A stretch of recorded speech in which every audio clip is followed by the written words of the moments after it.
In the midst of dark times, let His light shine through you to show you the way.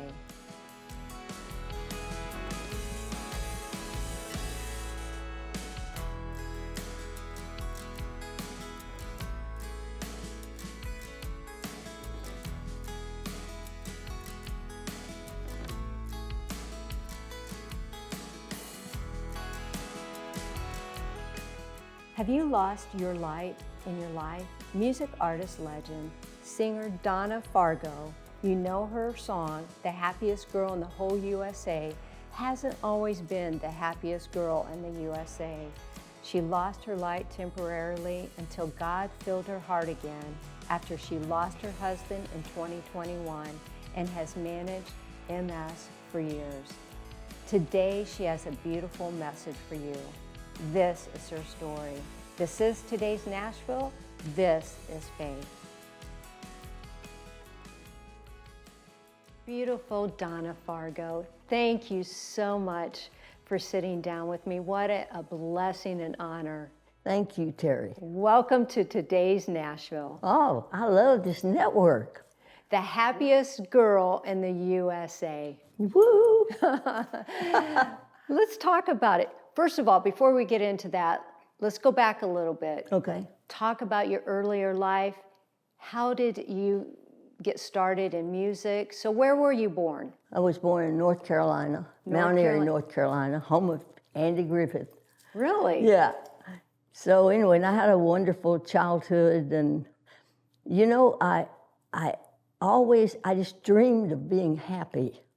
I wanted to be happy.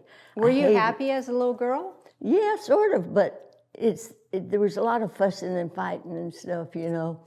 I know that drove me. And I was, you know, I had made good grades in school, and I was an okay kid. I mean, I didn't do anything too bad. Yeah. How far back do you want to go, before I was born? No. So you went to school. Did you know that you wanted to be a singer? Or? Oh, yeah, absolutely. When did you start singing? First dream, I think, was to be happy, and then the second dream was to be a singer. I didn't know what I was doing, you know, and at that early age, you just have this dream. It's just amazing that it drives you, and I'd keep it a secret, and it seemed like it would, you know, just live there in my heart. Were you singing in church? Or I did. I sang in church sometimes. I remember once I was singing Mansion Over the Hilltop, and the woman behind me was the most spiritual lady in our community, and she shouted, scared me to death. And I stopped, you know, like that, and I picked back up and finished the song.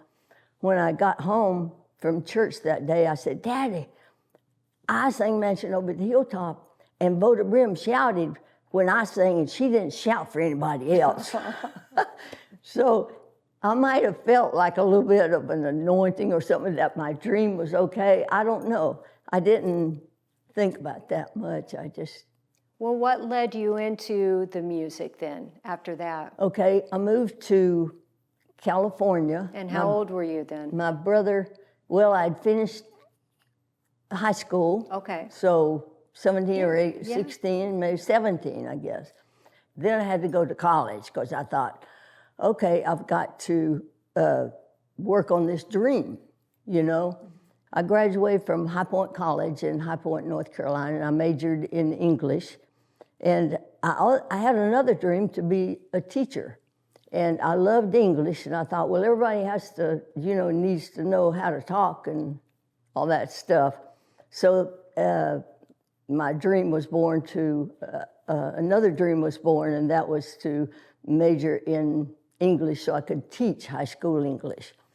And I became a teacher, became head of the English department in Southern California school, and loved teaching.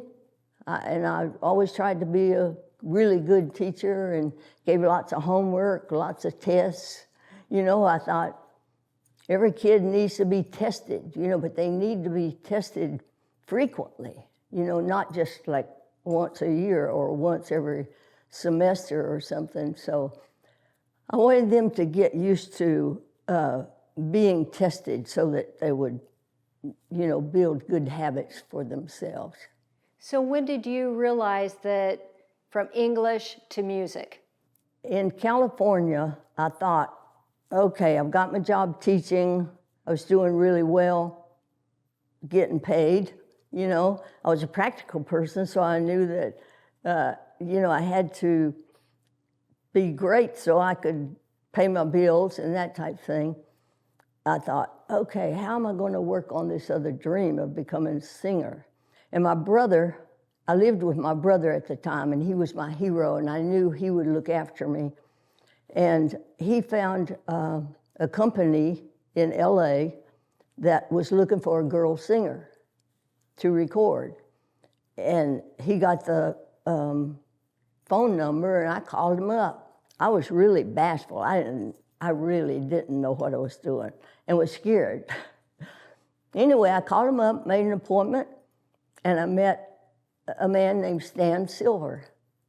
And I had taken 2 demos with me that I had made at a little radio station in my hometown. Something like, I'm in the mood for love, one of those old pop songs. And I had a friend that played piano, and anyhow, so we asked the radio station if we could, record that and take them with me, the demos.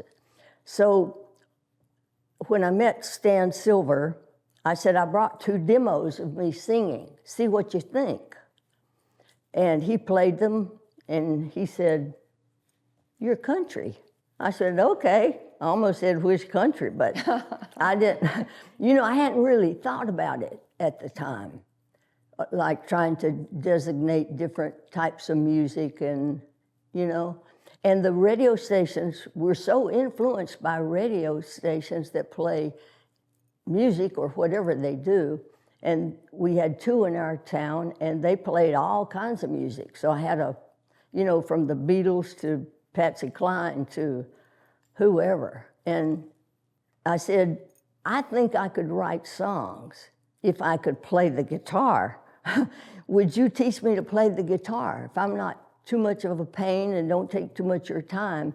And Stan said, yeah. And he gave me a guitar.